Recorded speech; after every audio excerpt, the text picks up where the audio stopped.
আজকে আমরা নবম দশম শ্রেণীর রসায়ন বইয়ের পরমাণুর গঠন তৃতীয় অধ্যায় নিয়ে আলোচনা করব। তোমরা আমাদের চ্যানেলটি সাবস্ক্রাইব করে আমাদের সাথেই থাকবে। পরমাণুর গঠন অধ্যায়ের জন্য সর্বপ্রথম আমাদের জানতে হবে পারমাণবিক সংখ্যা কী। পারমাণবিক সংখ্যা পারমাণবিক সংখ্যা হলো পরমাণুর নিউক্লিয়াসে অবস্থিত প্রোটন সংখ্যাটাই হলো ওই পরমাণুর পারমাণবিক সংখ্যা। একে জেড দ্বারা প্রকাশ করা হয়। যেমন অক্সিজেনের পরমাণুর নিউক্লিয়াসে 8টি প্রোটন আছে, সুতরাং অক্সিজেনের পারমাণবিক সংখ্যা 8। অন্যদিকে ক্লোরিন পরমাণুর নিউক্লিয়াসে 17টি প্রোটন আছে, অর্থাৎ ক্লোরিন পরমাণুর পারমাণবিক সংখ্যা 17। এরপর প্রয়োজন ভর সংখ্যা। ভর সংখ্যা হচ্ছে পরমাণুর নিউক্লিয়াসে অবস্থিত প্রোটন সংখ্যা এবং নিউট্রন সংখ্যার যোগফল। ভর সংখ্যা হচ্ছে প্রোটন সংখ্যা এবং নিউট্রন সংখ্যার যোগফল। একে এ দ্বারা প্রকাশ করা হয়। যেমন অক্সিজেন পরমাণু নিউক্লিয়াসে 8টি প্রোটন আছে, 8টি নিউট্রন আছে, তাহলে অক্সিজেনের ভর সংখ্যা হবে 8টি প্রোটন যোগ 8টি নিউট্রন সমান 16। এ হলো অক্সিজেনের ভর সংখ্যা। নিউট্রন সংখ্যা যদি আমরা নির্ণয় করতে যাই, নিউট্রন সংখ্যা হচ্ছে ভর সংখ্যা থেকে পারমাণবিক সংখ্যা বিয়োগ, অর্থাৎ নিউট্রন সংখ্যা সমান ভর সংখ্যা বিয়োগ পারমাণবিক সংখ্যা।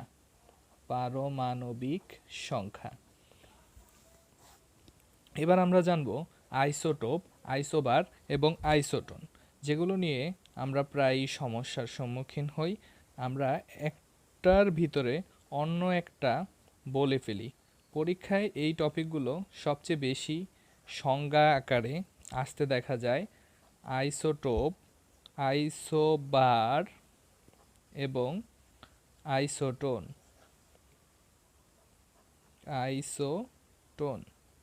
এগুলো মনে রাখার জন্য আমরা সর্বশেষ বর্ণগুলো ব্যবহার করব। আইসোবার, আইসোটোপ থেকে প নিলাম এবং আইসোটোন থেকে টোন নিলাম। প থেকে আমরা বলতে পারি পারমাণবিক সংখ্যা।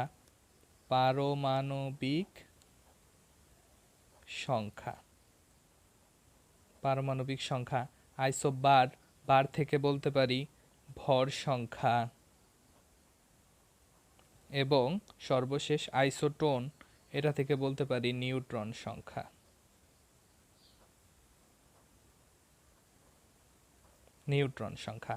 পারমাণবিক সংখ্যা। এখন আইসোটোপের সংজ্ঞাটা কিভাবে দিব? যে সকল পরমাণুর পারমাণবিক সংখ্যা সমান কিন্তু ভর সংখ্যা ও নিউট্রন সংখ্যা ভিন্ন, তাদের পরস্পরকে আইসোটোপ বলে।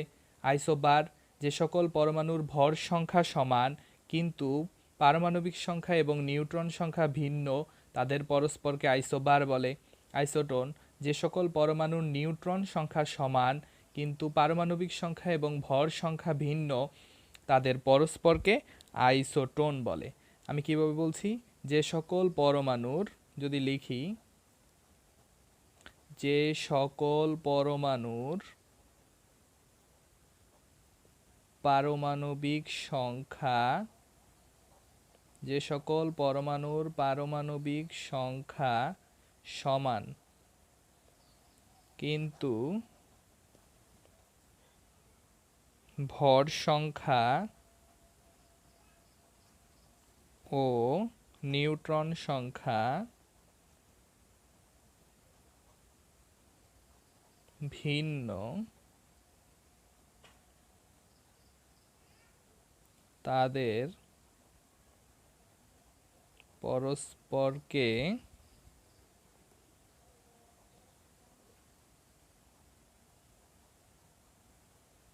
আইসোটোপ বলে।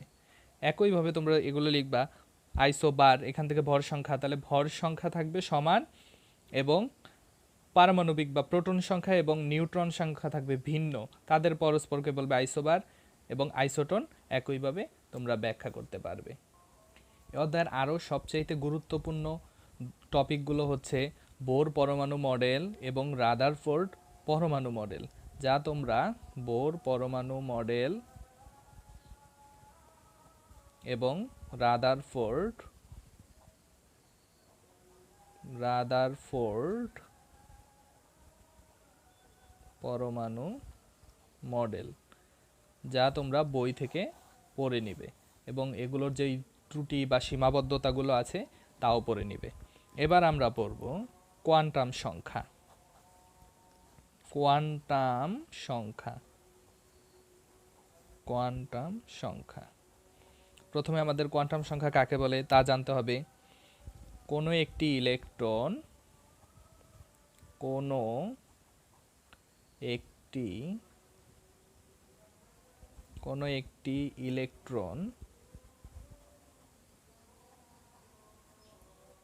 কোনো একটি ইলেকট্রন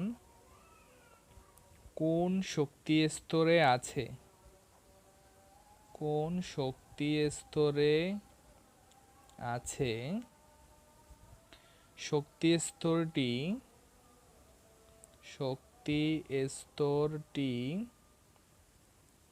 স্তরটি বৃত্তাকার নাকি উপবৃত্তাকার, এবং ইলেকট্রনটি নিজ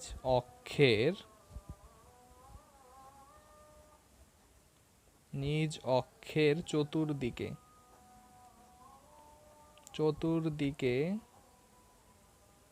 ঘড়ির কাঁটার দিকে না বিপরীত দিকে, না ঘড়ির কাঁটার দিকে না বিপরীত দিকে আবর্তন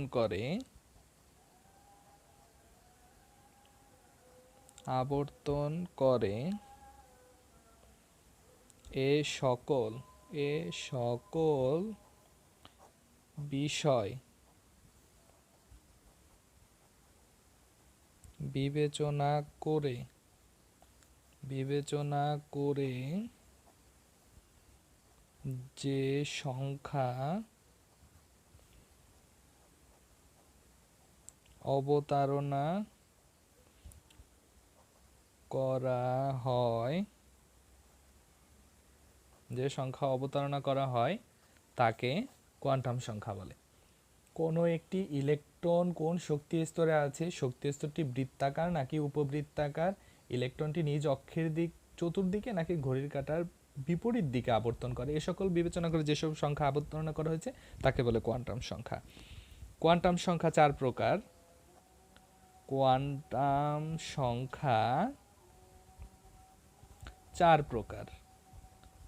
সংখ্যা 4 প্রকার। এক হলো প্রধান কোয়ান্টাম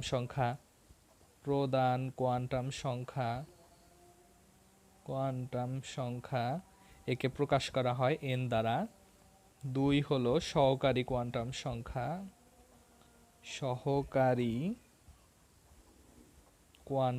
সংখ্যা, একে প্রকাশ করা হয় l দ্বারা, স্মল লেটার l। এরপরে হলো 3 নম্বরে ম্যাগনেটিক কোয়ান্টাম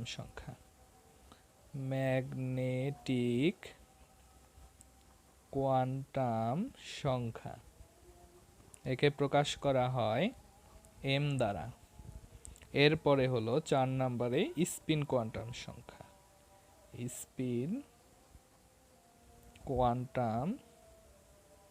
সংখ্যা, একে প্রকাশ করা হয় s দ্বারা। প্রধান কোয়ান্টাম সংখ্যা নিয়ে এবার আলোচনা করি। প্রধান কোয়ান্টাম সংখ্যা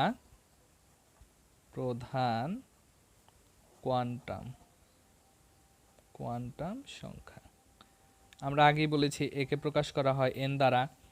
যখন n এর মান 1 হয় তখন আমরা একটা সূত্র পড়েছি যে প্রথম কক্ষপথে কয়টি ইলেকট্রন প্রবেশ করবে, 2n² সংখ্যক। তাহলে 2n², n এর মান যখন 1 তাহলে আমরা পেলাম 2, এটা হলো k সেল। এরপরে যখন n = আমরা 2 ধরব তখন 2n² এর মান হবে 8, একে l সেল বলা হয়। এরপর n = যখন 3, 2n² সূত্র অনুসারে হবে 18, বা তৃতীয় কক্ষপথে সর্বোচ্চ 18টি ইলেকট্রন প্রবেশ করতে পারে, একে বলে m সেল।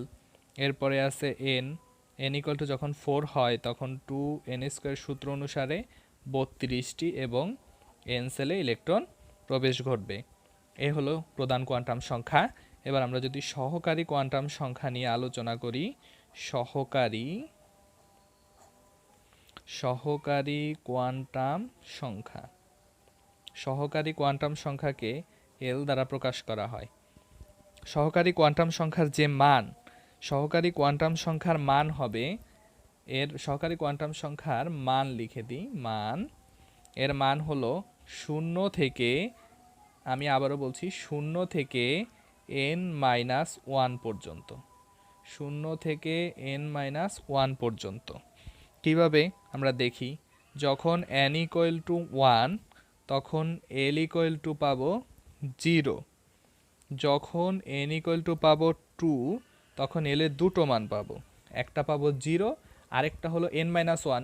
যখন n ইকুয়াল টু 1 ছিল তখন l ইকুয়াল টু 0 ছিল, কারণ 1 থেকে 1 চলে গেলেও 0 হয়, আবার এখানে এমনিতেও 0 আছে, তাহলে 0 থেকে 0 পর্যন্ত অর্থাৎ একটাই 0।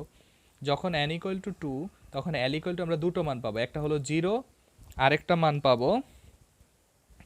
মান পাবো 1, কারণ 2 থেকে 1 চলে গেলে 1 থাকে। তাহলে n 0 থেকে, l এর মান হলো 0 থেকে n-1 পর্যন্ত। আমরা আরেকটি দিলেই বিষয়টা ক্লিয়ার হতে পারবো। n ইকুয়াল টু যদি 3 হয় তখন l ইকুয়াল টু আমরা তিনটা মান পাবো, একটা 0, একটা পাবো 1 এবং একটা পাবো 2, কারণ 0 প্রথম n থেকে 2 চলে গেলে 1, তারপর n থেকে 2 চলে গেলে n এর মান যখন 3 হয় তখন l এর তিনটা মান পাওয়া গেল, একটা 0, একটা 1, একটা 2, এবং এগুলা দ্বারা উপস্তর নির্দেশ করে, যেমন 0 1s উপস্তর, এর উপস্তর হবে 2s 2p, এর উপস্তর হবে 3s 3p এবং 3d। যখন n ইকুয়াল টু 4 হবে তখন আমরা আবার n এর জন্য চারটা মান পাবো, একটা মান হবে 0 1 2 এবং 3।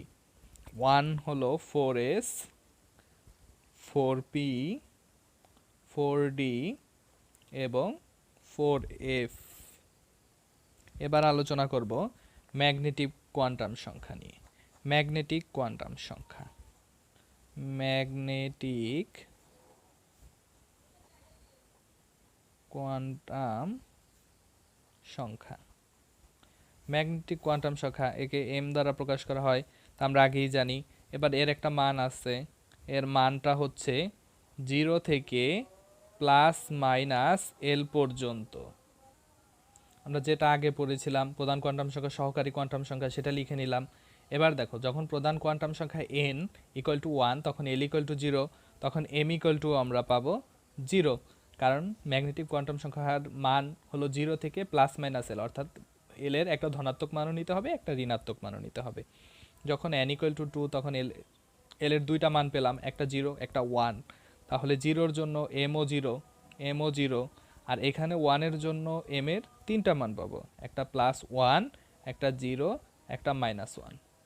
এরকম একই রকমভাবে এটা যদি আমরা করি, m এর একটা মান পাবো 0, 1 এর জন্য পাবো +1 0 -1, 2 এর জন্য পাবো +2 +1 +2 +1 0 -1 -2 -2। এরপরে n ইকুয়াল টু যখন 3, l ইকুয়াল টু যখন 3 তখন m এর পাবো +3 +2 +1 0 -1 -2 -3, সংখ্যা রেখার মতো। সুপ্রিয় শিক্ষার্থীরা, আমরা এই যে l এর যেই কয়টি মান পেয়েছি ওগুলোকে আমরা অরবিটাল সংখ্যাও বলতে পারি। যেমন n ইকুয়াল টু যখন 1 তখন যদি আমরা অরবিটালের হিসাব করি তখন অরবিটাল হবে 1, একটি অরবিটাল আছে। যখন n ইকুয়াল টু 2 তখন অরবিটাল আছে কয়টি? 3টি, তখন অরবিটাল আছে 3টি। যখন n ইকুয়াল টু 3 তখন আমরা দেখতে পাচ্ছি যে অরবিটাল সংখ্যা যদি হিসাব করতে যাই তখন n ইকুয়াল টু 3, সেটা তো আমরা বের করিনি। n ইকুয়াল টু যদি 4 হয় তাহলে অরবিটাল সংখ্যা কয়টি, সেই হিসাব যদি আমরা করতে যাই তাহলে প্রথমে পেলাম একটি, তারপরে তিনটি, তারপরেরটায় পেলাম 5টি, তারপরেরটায় পেলাম 7টি। অর্থাৎ n = 4 এর জন্য আমরা যদি মোট অরবিটাল সংখ্যা হিসাব করি তাহলে প্রথমে পাবো একটি, n = 4 এর জন্য অরবিটাল মোট অরবিটাল সংখ্যা হিসাব করতেছি, n = 1, তারপরেরটায় পেলাম 3টি, তারপরে পেলাম 5টি, তারপরে 7টি। তাহলে মোট যেহেতু বলেছে তাহলে যোগ করি 12, 15 আর একে 16। তাহলে মোট অরবিটাল সংখ্যা আমরা পেলাম 16টি। এরপরে আমাদের যেটা বাকি আছে স্পিন কোয়ান্টাম সংখ্যা। স্পিন কোয়ান্টাম সংখ্যার মান স্পিন কোয়ান্টাম সংখ্যার মান প্লাস মাইনাস হাফ, অর্থাৎ প্লাস হাফ একবার মাইনাস হাফ। এবার আমরা সুপ্রিয় শিক্ষার্থীরা আমরা যদি চারটা একবার লক্ষ্য করি তাহলে আমরা দেখতে পাবো এখানে স্পষ্টভাবে পুরো বিষয়টাকে ফুটিয়ে তোলা হয়েছে কোয়ান্টাম সংখ্যার। যখন n = 1 তখন k শক্তি স্তর এবং এই শক্তি স্তরের মান 0। সহকারী কোয়ান্টাম সংখ্যার মান যেহেতু 0 তখন এটার উপস্তর হলো 1s, যা আমরা আগেই বুঝিয়েছি। এরপরে ম্যাগনেটিক কোয়ান্টাম সংখ্যার মান পাবো m = 0। তারপরে এই অরবিটাল সংখ্যা আমরা বলেছি একটা হলে একটা অরবিটাল সংখ্যা 1, যখন 3টা হয় তখন অরবিটাল সংখ্যা 3। এরকমভাবে 1 আর 3 দ্বিতীয় শক্তি স্তরের জন্য মোট 4টি, তৃতীয় শক্তি স্তরের জন্য 5 আর 3 8 আর একে 9টি এবং চতুর্থ শক্তি স্তরের জন্য 16টি আমরা আগেই দেখেছি।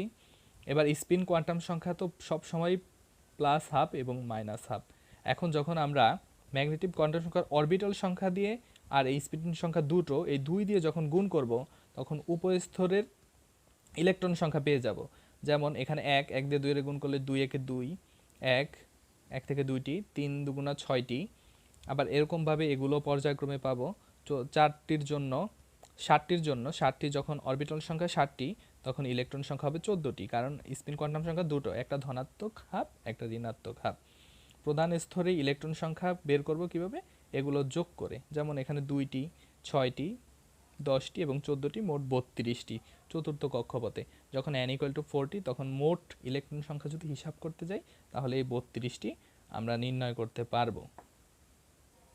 আমাদের এখনকার টপিক আউফবাউ নীতি। আউফবাউ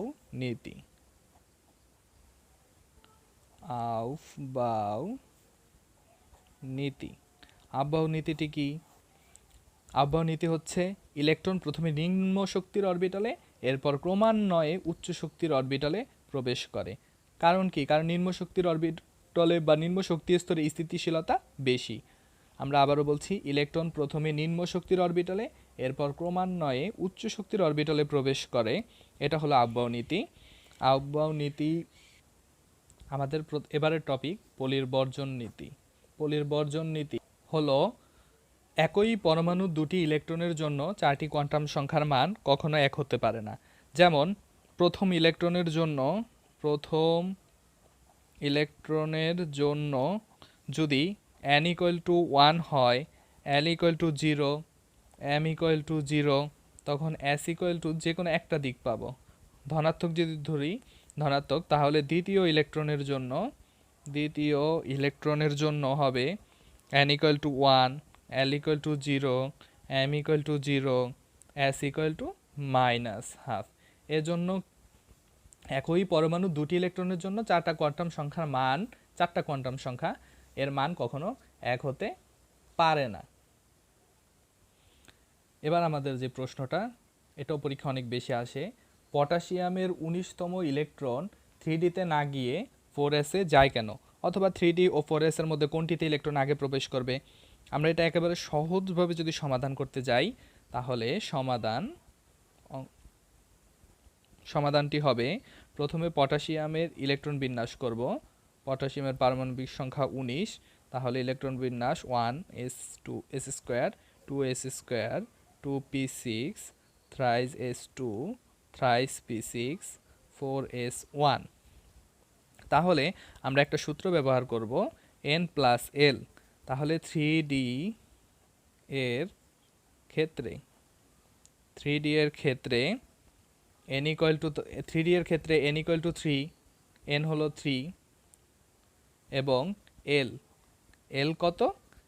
l হলো d এর মান। সেক্ষেত্রে তোমরা মনে রাখবে s equal to 0, p equal to 1, d equal to 2 এবং f ইকুয়াল টু 3। তাহলে l হলো d এর মান কত? 2। তাহলে আমরা 2 দিলাম। তাহলে সূত্র অনুসারে n plus l equal to 3 plus 2 equal to 5। এবার আমরা 4s এরটা নির্ণয় করি। 4s এর ক্ষেত্রে 4s এর ক্ষেত্রে n হলো 4, l হলো 0, কারণ l হলো যেহেতু s, এখানে n হলো 4 আর s হলো l, তাহলে s হলো 0, তাহলে l এর মান হলো 0। সুতরাং সূত্র যদি বসাই n plus l equal to 4 plus 0 equal to 4। এবার যদি আমরা জিজ্ঞেস করি পটাশিয়ামের 19তম ইলেকট্রন 3d তে না গিয়ে 4s এ কেন গেল? 4s এ এই কারণে গেল, আউফবাউ নীতি অনুসারে ইলেকট্রন প্রথমে নিম্ন শক্তি অরবিটালে, এরপর ক্রমান্বয়ে উচ্চ শক্তির অরবিটালে প্রবেশ করবে। আমরা দেখছি 4s নিম্ন শক্তির অরবিটাল, এর জন্য 4s এ ইলেকট্রন আগে প্রবেশ করবে। আশা করি বুঝতে পেরেছো। এবার আমরা যে প্রশ্নটা নিয়ে আলোচনা করব তা হলো দ্বিতীয় শক্তি স্তরে ডি অরবিটাল থাকে না কেন? এবার আমরা এই প্রশ্নটা নিয়ে আলোচনা করব। দ্বিতীয় শক্তি স্তর অর্থাৎ 2d এই অরবিটালটা কেন থাকে না? এটা কেন থাকে না? এটা সম্ভব না। কেন সম্ভব না দেখি আমরা সমাধান। দ্বিতীয় শক্তি স্তরের ক্ষেত্রে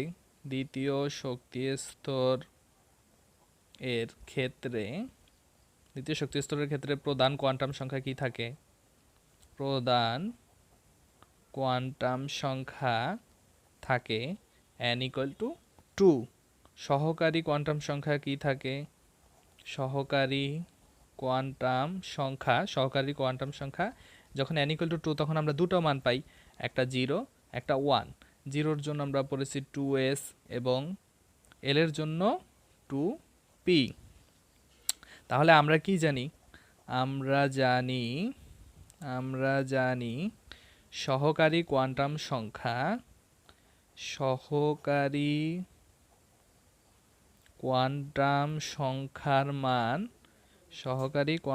সংখ্যার মান 0 থেকে n-1 পর্যন্ত। সুতরাং শক্তি স্তর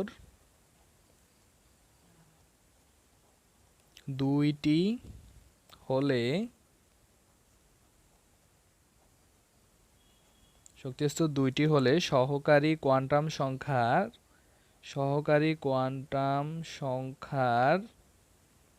মান 0 এবং 1 হবে। যদি শক্তি স্তর দুইটি হয় তাহলে সহকারী কোয়ান্টাম সংখ্যার দুটো মান পাবো, একটা 0 এবং অপরটি 1। 0 এর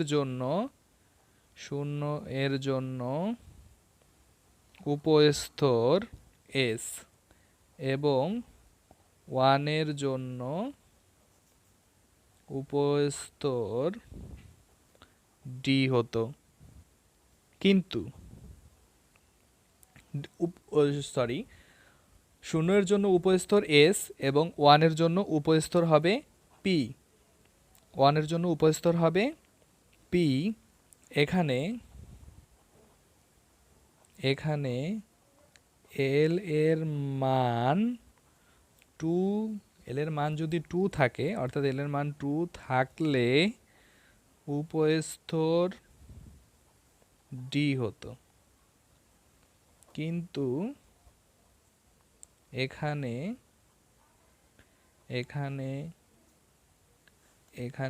l এর মান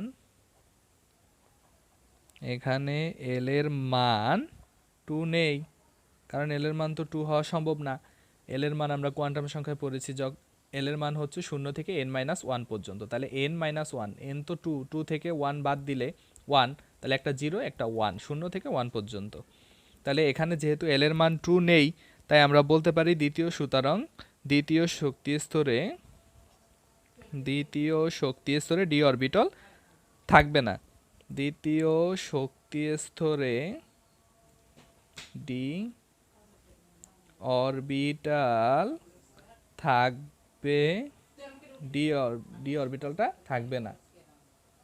আশা করি তোমাদের ক্লাসটি ভালো লেগেছে। অবশেষে বা সবশেষে আবারও বলবো, চ্যানেলটি সাবস্ক্রাইব করে আমাদের সাথেই থাকবে। ধন্যবাদ সবাইকে।